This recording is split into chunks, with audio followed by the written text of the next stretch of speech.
أعوذ بالله من الشيطان اللعين الرجيم. بسم الله الرحمن الرحيم.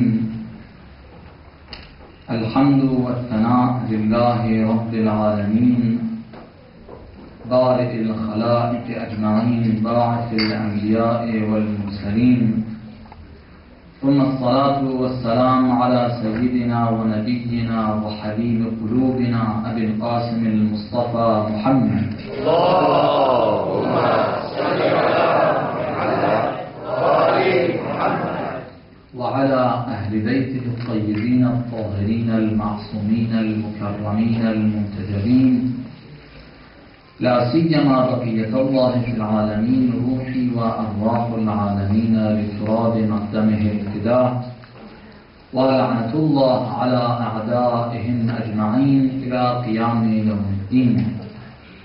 اللهم كن لوليك الحجة ابن الحسن صلواتك عليه وعلى آبائه في هذه الساعة وفي كل ساعة وليا وحافظا وقائدا وناصرا ودليلا وعينا، حتى تسكنه أرضك طوعا وتمتعه فيها طويلا. For the hastening and return of our Imam, please recite the salawat. اللهم صل على محمد وآل محمد. What we've tried to cover over the previous nights, using the blessed movement of the Imam al-Hussein salamullah alayhi, learning from him and trying to translate his efforts at his time to something that is going to be practical at our time. We said that the movement of the Imam was to revive human beings as individuals and as societies, and we are beginning to witness that this awakening of the people, the rise of the people, is happening. And we need to thank Allah subhanahu wa ta'ala for that, and we hope and pray that inshallah this awakening will be leading to the final awakening, the final movement under the leadership of the Imam of our time, Ajjalallahu ta'ala qadruhu al-sharif. Allahumma salli ala Muhammad wa ali Muhammad. But in order for that to happen, there are some things and certain things that we need to make clear for ourselves. We've tried to emphasize on this idea, and inshallah we'll continue to do so, and maybe we'll make it even more practical, hopefully by the tawfiq and the blessings of Allah subhanahu wa ta'ala over the following nights. But it is the people that have got to be getting ready and preparing themselves for this event. We need to be ready for it. So, in order for this movement to lead in that direction, there are certain things that we need to clarify. We said that people are witnessing and are realizing that there are problems, they're noticing them, and alhamdulillah, they're beginning to make a move. They're realizing that these problems need to change. These issues need to be resolved. These problems need to be resolved, and they're making a move. But it's very important for us to realize what the real problems are. What truly are the problems that the human society, human beings throughout the globe are facing. And not artificially made problems given to the masses for them to think that these are problems as those who are trying to control the masses do. What we ended on, the note that we ended on in the previous session last night, was the idea that freedom, which is something that we've heard and we can understand why people would be looking for that freedom. We said that it needs to be understood correctly, because if you're looking for the wrong form and wrong type of freedom, that is the beginning of the problem. that will definitely lead to problems. We're looking for a certain type of freedom, which the peak of it is freedom from all forms of shirk, freedom of the self, freedom of the desires. This is the peak of it. And of course we explained in the social context what type of freedom is something that we're looking for, and what type of freedom we're not looking for.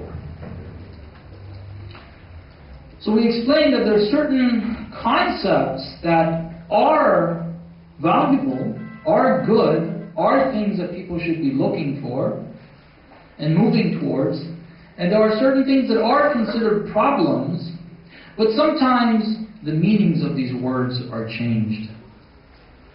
And what it's changed to is no longer valuable. What we're looking for isn't that. Another one of those that we want to try to cover tonight, briefly, as much as the time is going to allow us, inshallah, is the problem of discrimination. One of the problems that people easily, I think to an extent, realize as a problem, that they identify as a problem, they're quick to feel bad about it, is discrimination. Anyone who feels discriminated against feels that there is a problem there. If they have the opportunity and the ability to change that, they'll try to change it.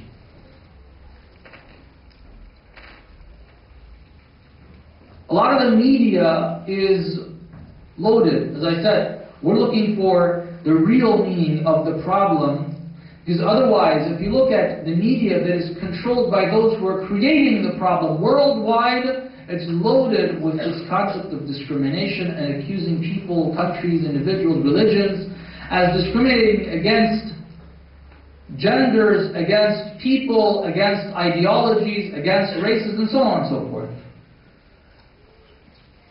The media that is controlled by the Zionists, for the most part, whether it's the BBC or the CNN or Fox News or any of these guys, which is heavily controlled by the Zionists themselves are the biggest discriminators in the world.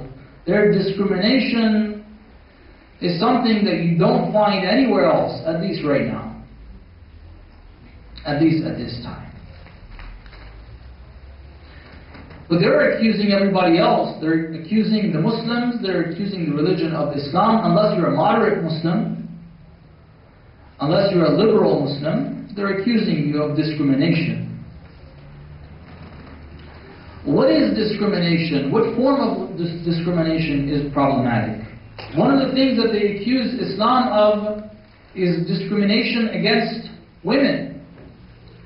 They say you guys discriminate against women. Islam's laws are discriminating against women.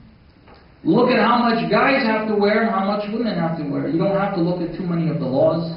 That's pretty obvious. What are men required to wear and what are women required to wear? What are the laws of divorce? What are the laws of inheritance? What are the laws of this? What are the plenty of laws? There's plenty of examples to mention. There's discrimination.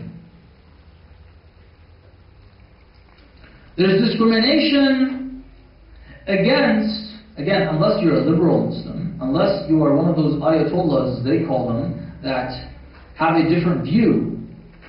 You've looked it up and you've decided that no, Islam respects all religions.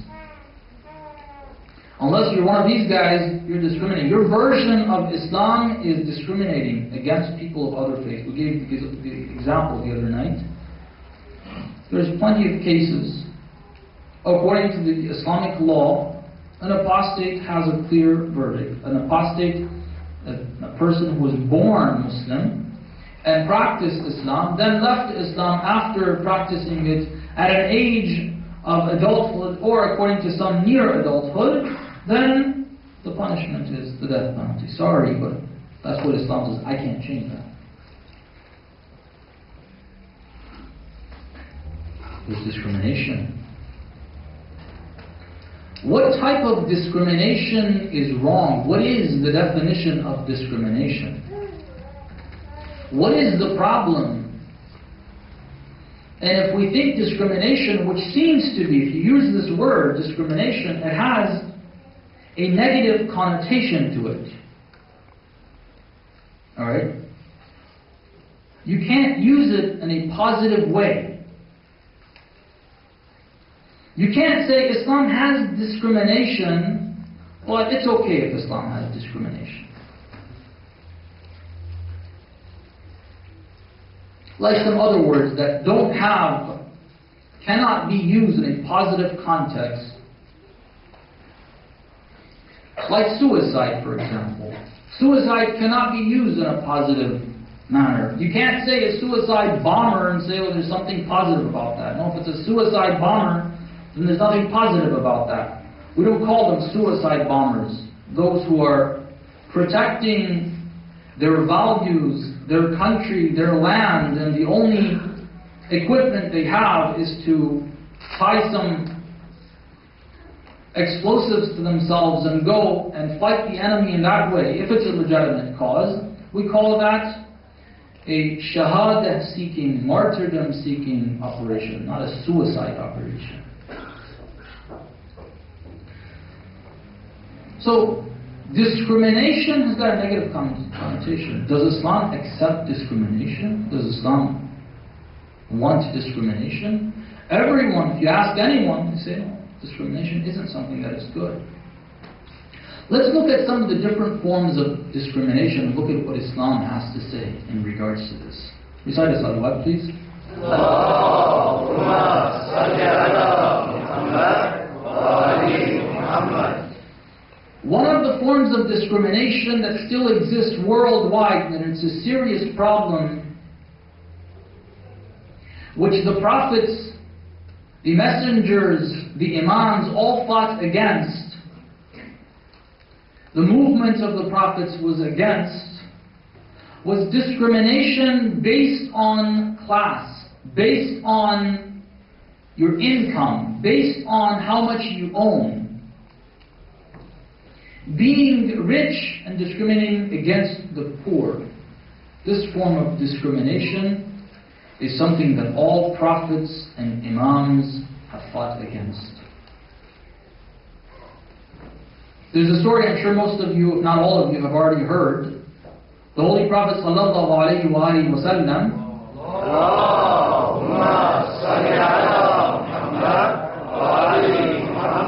was sitting in the masjid, and there was a poor individual, believer, who was sitting beside him, and some person that was well off, I don't know how much well off, but he was well off. He came, or actually it was the other way around. The Holy Prophet was sitting, the rich person was sitting down beside him. And then a poor individual came and sat beside this rich guy. And this rich guy's robe got stuck under that person, and he pulled it from beneath him and kind of distanced himself from that individual. The Holy Prophet said, why did you do that for? Do you think you're better than him? Do you think that any of his poorness is going to get onto you? Do you think any of your wealth is going to get moved and transferred to him? Because why'd you do that? The person didn't really have a response, so he kept saying, no, it wasn't because of any of these things. So what was it for? He couldn't say. So he said, well, you know what? I'll give half of what I have to this person because of this mistake that I made. Half of everything that I own, I give it away to this brother in faith. I made a mistake. In other words, this is saying, it's acknowledging, I made a mistake, I want to make up for it. How? I want to give half of my wealth away to this person. The Holy Prophet said, do you accept? Because gifts in Islam are give and take. If you give it, the other person has to accept it. The person said, I don't want it. I'm afraid if I have that wealth, I'm going to be like him. This form of discrimination is something that is condemned. Throughout time, there have been people, there are still people that think that wealth gives you value. I'll give you a Quranic example. I think I've already mentioned this for a different reason, maybe. Not quite sure. Let's see if we have. There's a story of Bani Israel in Surah Al-Baqarah, along with a whole bunch of other stories in Surah Al-Baqarah. This one is about the story of David and Goliath. I did mention the end part of it. The beginning part of it I didn't mention. The beginning part of it is this, that the Jewish people went to their prophet and said, look, we're sick and tired of this. We want you to appoint a leader for us, a king, if I want to use the equivalent, Malik, that we can go and nuqatil fi sabilillah. We go and start fighting in the way of Allah subhanahu wa ta'ala. The Prophet knows them, says, what are you asking this for? You're asking for something that when I tell you who it is, you're not going to go and fight, so why are you even asking for it? They said, no, we're going to go and fight. The Prophet said, okay. The verse 247 reads the following. أعوذ بالله من الشيطان الرجيم. وقال لهم نبيهم إن الله قد بعث لكم طالوت ملكا. Allah subhanahu wa ta'ala has appointed Talut as your malik, as your leader. Their response is interesting. قالوا أَنَّا يَكُونُ لَهُ الْمُلْكُ عَلَيْنَا. How can he have leadership over us? What's the problem? The problem is the following. وَنَحْنُ أَحَقُّ بِالْمُلْكِ مِنْهِ. We're more capable, or we're more deserving of mulk and leadership. Why? The problem with him is وَلَمْ يُؤْتَ سَعَةً مِنَ الْمَالِ. He doesn't have a lot of money.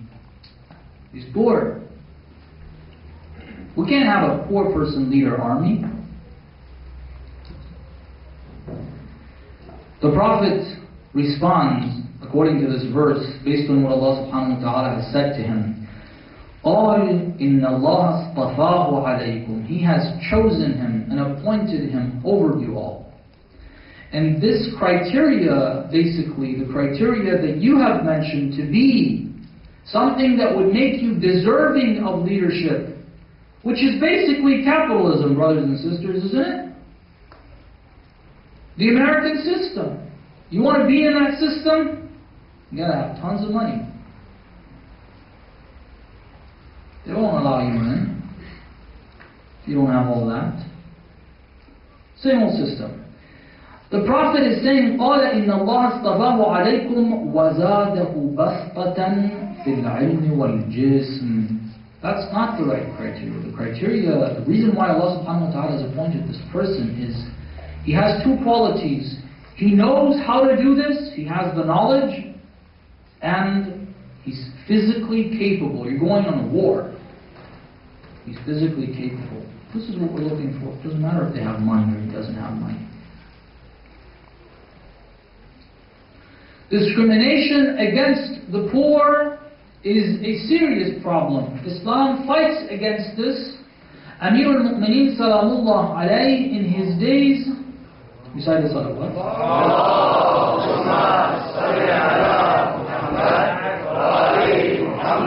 From the first day, the criticism that he faced was because of this.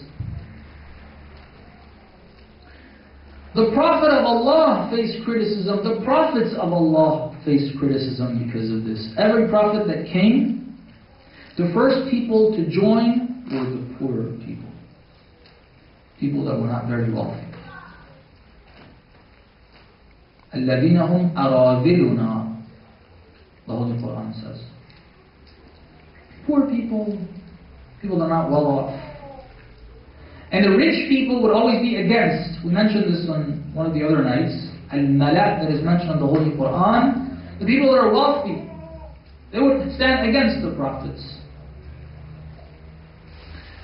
Amir al-Mu'mineen started to distribute the khiraj, the taxes which were supposed to be distributed amongst the Muslims equally. He started distributing them equally. People who were receiving more started to complain. I received the same amount as this guy? This is something that Islam is completely against. This form of discrimination has got to be removed. Governments cannot discriminate against those who are not as well off. The way it works in the capitalist system is completely different. You go to the US, you know how you can tell what type of people live here? You can judge based on, forget about the homes that the people themselves build, look at the highways, the freeways, the bridges, all of that. Well, if it's a district, if it's a county that people are wealthier and they pay more taxes, it's going to look a lot better. Forget about the houses again. I'm talking about the roads and other things that the government is supposed to build. It looks great. You go to Montgomery County in Maryland, it looks great. You go to Virginia, you can see the contrast very clearly. You go to northeast Washington, D.C., you can see the contrast very clearly. Nobody really cares. Who cares? This discrimination has got to. Governments, according to the Islamic version of how you're supposed to govern, the taxes, the khiraj is a certain tax that's distributed equally between all believers, whether they are rich or poor, doesn't make a difference. But one of the taxes is zakat. Zakat is not supposed to be spent on the rich. It's supposed to be spent on the poor. You're supposed to be spending more of your time, because the rich can take care of themselves. You're supposed to be spending your time taking care of the poor. That's why Amir al-Mu'mineen was doing that. Amir al-Mu'mineen spent his nights carrying food, bread, to those who were less fortunate. The rest of the Imams as well, Imam al-Sadiq, Imam al-Baqir, all the way to the end. Probably the Imam of our time. This is something that is very clear. Needs to be removed, and I'm not sure how well the people are pushing for this. Another form of discrimination is discriminating against races. Being racist. Having prejudice against a different race. This is one of those discriminations that is completely wrong. Again, all the messengers and all the prophets came to say this is wrong. I don't think we need to explain this too much. We see plenty of it worldwide. The most racist nation of the world is the Zionist regime. Extremely racist. It's actually built based on race. It's the Jews by race, not by religion. Forget about Judaism as a religion. It's a race. They get all the benefits. If you're not a Jewish individual, then even if you're an Arab, you have the citizenship, but second-class citizen. And so on and so forth. But it's interesting, when you look at the verses of the Holy Quran, I don't want to spend too much time on this, I think it's pretty clear, it should be pretty clear. Although I can go on with mentioning how it's still existing in the United States, in the countries who claim to be where discrimination does not exist. They've filled their books about this history that it used to be like this, but it's no longer like that. But that's a bunch of baloney. Because they can go into the black neighborhoods and kill those who they want. There's a brother, a sheikh, in Detroit, downtown Detroit. If I can remember his name, I'll give it to you. I think it was Imam Luqman. They went into his office or his house, one of the two. They claimed that, they sent their dogs, this is a masjid, they sent their dogs onto this man, and they fabricated, according to one of the brothers who had investigated the issue, they fabricated and they said he pulled out a gun to shoot their dogs.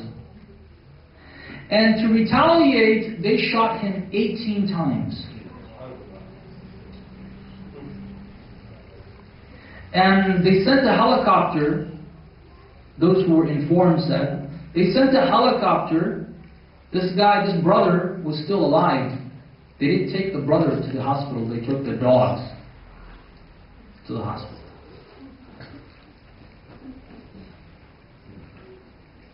There's plenty of incidents that happen like that. No one really cares. When you look at the Holy Quran, the picture is completely different. When you look at the history of Islam, what the Holy Prophet taught, because there was, unfortunately, discrimination started to enter the Muslim Ummah based on race. There was a time that Arabs used to get more compared to non-Arabs. Certain tribes amongst the Arabs were able to receive more compared to the others. So discrimination is absolutely wrong. لا فضل لعربي على عجمي إلا بتقوى الله.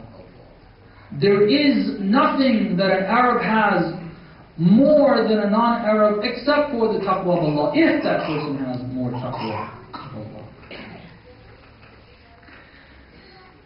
Allah subhanahu wa ta'ala in Surah Al-Rum verse 22 says, أعوذ بالله من الشيطان الرجيم ومن آياته خلق السماوات والأرض واختلاف ألسنتكم وألوانكم إن في ذلك لآيات للعالمين. Allahu Akbar. Allah subhanahu wa ta'ala says the reason, or this concept of you all having different colors, is one of the signs of Allah. You're supposed to look at these different colors and say, Subhanallah, how Allah subhanahu wa ta'ala has created human beings looking so differently, different colors, different sizes, different shapes, different languages. They're all human beings. You're supposed to say, Subhanallah, this is a sign of Allah.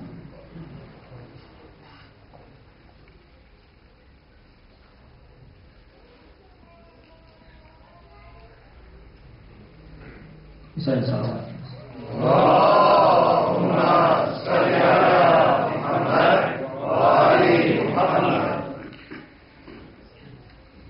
The last one that I want to discuss tonight is what we started with as an example.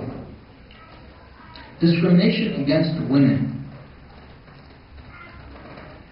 Discrimination against women is something that Islam most definitely condemns, without a shadow of a doubt. Islam is the religion that during the times where many of the European nations were not even civilized, literally, they didn't have a civilization. Okay. Rome had a civilization, that's Southern Europe. The northern regions, many of them didn't really have a civilization. During those times, which even in the civilizations, women were discriminated against. I don't think I need to tell you all the history of Christianity and what the Bible says about women. The original sin that we're all supposed to be guilty of is because of women. The value of women is less than men. These interpretations, these alterations, partially were the result of the Roman Empire. Partially, not all of it. They altered it. In this Roman civilization, that's how it is. In the Persian civilization at that time, women were again discriminated against. There's plenty of examples, whoever knows that history. Women were discriminated against. In Arabia, which again, there wasn't really a civilization,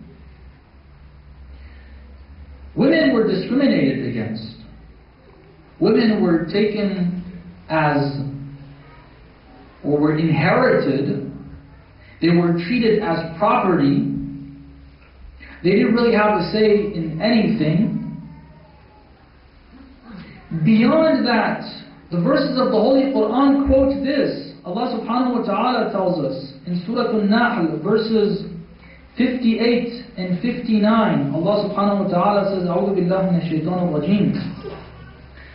وَإِذَا بُشِّرَ أَحَدُهُمْ بِالْأُنْثَى ظَلَّ وَجْهُهُ مُسْوَدًّا وَهُوَ كَظِيمٌ.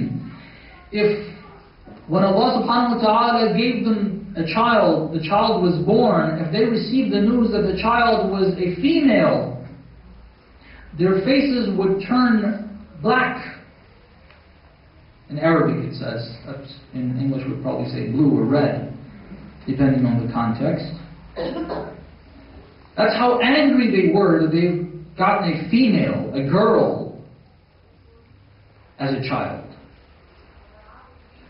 يَتَوَارَى مِنَ الْقَوْمِ مِنْ سُوءِ مَا بُشِّرَ بِهِ. He didn't know what to do. It was such a disgrace in that society to have a daughter. أَيُمْسِكُهُ عَلَى هُونٍ أَمْ يَدُسُّهُ فِي التُّرَابِ. What should I do with this girl? One of the options is to bury her alive. This is what they used to do. Al-'ayadu billah. وَإِذَا الْمَوْءُودَةُ سُئِلَتْ بِأَيِّ ذَنْبٍ قُتِلَتْ. Why was she killed? On the Day of Judgment they will be asking these fathers of theirs. This is that society. In this society, Islam came, and what it explains of women and the understanding of women is completely different. Forget about being treated as property or any of that. Allah subhanahu wa ta'ala says, because sometimes people say that Islam gave them inheritance instead of them being inherited. Well, if you look at the laws of inheritance, if you want to argue based on law, alright, they may say, alright, there's still discrimination. Well, at that time, okay, Islam was good. Women were being inherited. Islam came and said, instead of them being inherited, they received a little portion of inheritance. That's still discrimination, according to them. Still discrimination. What we're saying is that, look, what Islam did about women and liberated women and gave them the dignity that any human being has is far beyond this, and we'll get to those laws. And to the understanding, that's what we're here for the understanding, the true understanding of discrimination. Recite a salawat, please.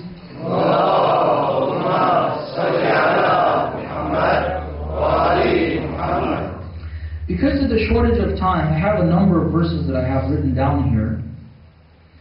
I want to read to you verse 13 of Surah Al-Hujurat, which is also related to racism, but the verse that I recited for racism I think is even beyond what is mentioned in this one. But it's very interesting what it says about the genders. Allah subhanahu wa ta'ala in this verse says, أعوذ بالله من الشيطان الرجيم يا أيها الناس إنا خلقناكم من ذكر وأنثى.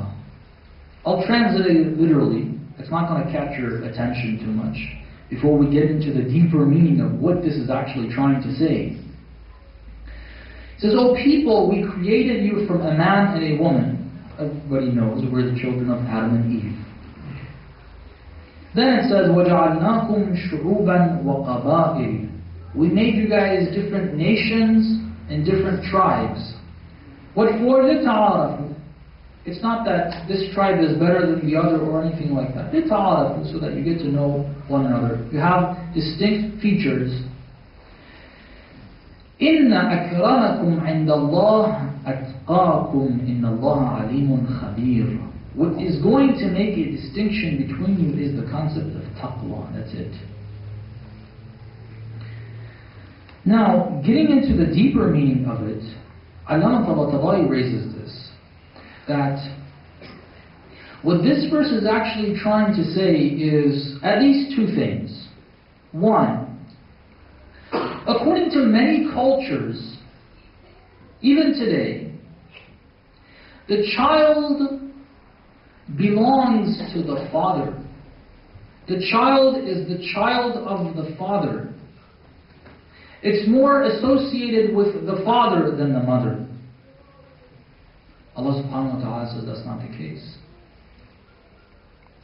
إِنَّا خَلَقْنَاكُم مِّن ذَكَرٍ وَأُنثَى. Together. You're not a child of your father. You're the child of your father and the mother. That's number one. Second one, which is even more interesting, is that you're all coming from a mother. You are all coming from a female. You all have, in a sense, a female side of you. Half of you is coming from a female. Every single one of you. Don't think you're male, I'm a man. Half of you came from a woman. Alright? This is a very, very long discussion. We're not going to be able to cover all the details of this. We're saying on one hand, Islam says, or Islam does not discriminate against women. On the other hand, we find these laws that seem to be discriminating against women. What is this? Islam does not discriminate. There's a difference between the value of a person and certain laws based on haqq. Allah subhanahu wa ta'ala says in the Holy Quran, the value of a human being is that they are a human being. Doesn't matter whether they're male, female, what race they're from, what tribe they're from. It doesn't make any difference. They're all human beings. That's the value. Every single human being has that. But does that mean that the laws should be equal? Does that mean that every law that a man has, a woman has as well? No, that's a different thing. The laws being different doesn't mean that this is discrimination. Discrimination is where the two parties that you are making a difference between, you are considering one more valuable compared to the other. That's discrimination. The reason why discrimination in race is wrong is because one race considers themselves superior compared to the other race. That's a problem. If you think that because you have lighter skin, you're superior to one who has darker skin, that's a problem. That's a serious problem. If you think that because you're a male, you're superior, which even now, I know some Muslims that think this is wrong. Because you're male, you're not superior. Not at all. Not one bit. Inna akramakum indallahi atqakum. It's all about taqwa. However, when it comes to the legal system, there are differences. It's clear, women and men are different. The other verse, one of the other verses that I wanted to share with you, which the time doesn't really allow us to expand on it, is that it says, it's one of the signs of Allah subhanahu wa ta'ala that Allah subhanahu wa ta'ala has created you all as human beings, and your spouse and your pair, your partner is also a human being. In other words, you're different but at the same time human being. That's a sign of Allah. That's an ayah of Allah. Just think about that. We have differences, yet we're all human beings. Male and female have differences, but we're all human beings. Those differences require us to have different laws for the protection of our true identity, for the protection of who we really are. If we want to say that no, the laws should be equal, Islam says men are responsible for bringing food to the table. They're supposed to work. They're supposed to. The verse of the Holy Quran where it says, الرجال قوامون على النساء. This is basically, men have got to serve women. That's what it means. That's what it really means. Men are responsible. They've got to take care of the women. If you're saying they've got to be equal, that means what you have in the West. Male, female, you work for yourself, I work for myself. They're all responsible. But there's still discrimination, even in Western countries. Because, look, you can't have the same laws applying. That's what it shows. For example, these were some of the brothers in Sweden who were saying this. I think there's plenty of examples, but I'm just saying this as where this was said. Clear examples. Women who've established themselves even as high positions in the corporate world, as soon as they get pregnant, they have a child, that's it, that job is gone. You can't be a mother and have that job together. They'll fire you. All the stuff you hear about not discriminating against women is, again, a whole bunch of baloney. In reality, it's not the case. They've given the women the responsibility. Islam says, no, women, that responsibility is taken off of their shoulders. Men have got that responsibility. All the laws have been distributed amongst men and women based on that, based on the capabilities that Allah subhanahu wa ta'ala has given men and the capabilities that Allah subhanahu wa ta'ala has given women. Men are supposed to take care of women. But at the same time, one of the other things that Islam teaches us is that women, there's a wrong perception amongst Muslims. This does need to be fixed. This is a wrong form of discrimination.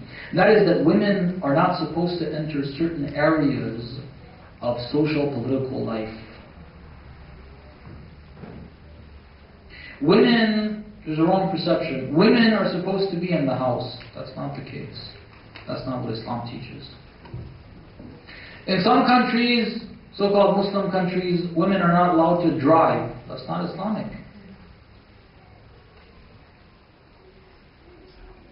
The best example, inshallah, which we'll end with, is the example of Imam al-Husayn sallallahu alayhi. Imam al-Husayn's movement has many, many different lessons for us. Too many to count. One of them is related to this. When Imam al-Husayn sallallahu alayhi wanted to leave Medina, where it was clear that there's a threat,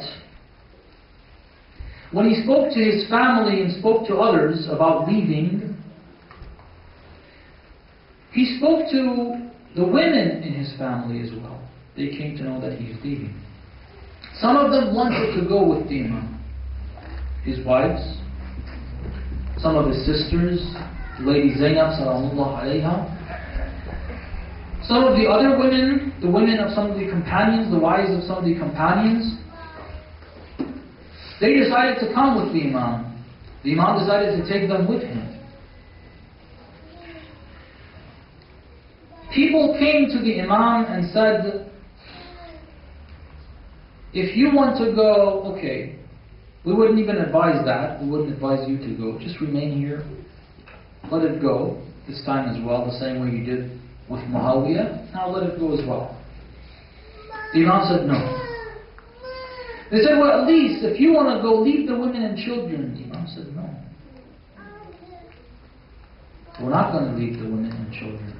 They are part of this movement. The Lady Zainab salamullah alayha and the other women are part of the movement of Imam al-Husayn. In fact, if it wasn't for the women present in Karbala, the movement of the Imam would not have been successful, period. Women are part of the movement. The reason why Imam Khomeini rahmatullah alayhi made sure women were part of the movement, because he learned that lesson from Islam, from Imam al-Husayn. He made sure of that. This is what Islam says. If it hadn't been for the presence of the women on the day of Ashura, the way they handled it, and the emphasis that I want to lie is this: Islam combines these two ideas, the human value that we share and the differences that we have.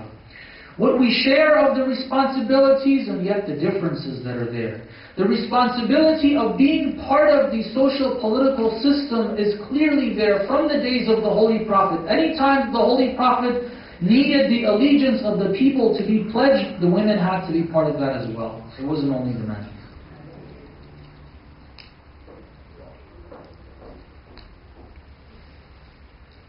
Recite salawat, please.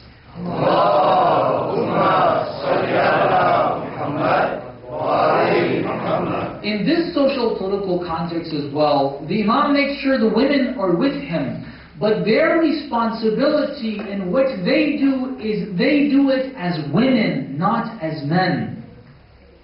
The women don't go on the battlefield and fight. The women in Karbala stand back and support with patience. Instead of nagging, instead of saying, no, I don't want my son to go forward and to fight, they would push, encourage, support their men. Go. If it wasn't for the wife of Zuhayr ibn Qim, he wouldn't have ended up in Karbala. You know the story of Zuhayr? Zuhayr didn't really believe in following the Imam. The Imam finally caught him at a location. He sent someone to tell him to come over. He had a conversation with him and told him what he's going to do. Zuhayr went back. His wife asked him, so what's going on? He said, this is what Hussein is saying. He says, come with me. His wife says, the grandson of the Holy Prophet is telling you to come and you are hesitating? You better go. If it wasn't for the support, you wouldn't have gone. If it wasn't for the patience of the women, look, try to picture the scene, my brothers and sisters. Try to picture the brutal scene of Karbala in your mind, if your tears can allow you. Try to imagine these men being slaughtered. Imagine the children, 10, 15-year-old boys going to the battlefield carrying swords. Their mothers are watching. It's not like their mothers are in some other place. Their mothers are watching. The mothers are knowing what is going on. When the husbands go, the wives know what is going on.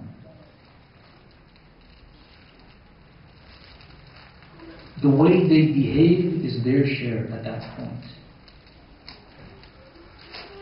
They didn't behave in an indignified way with the enemy.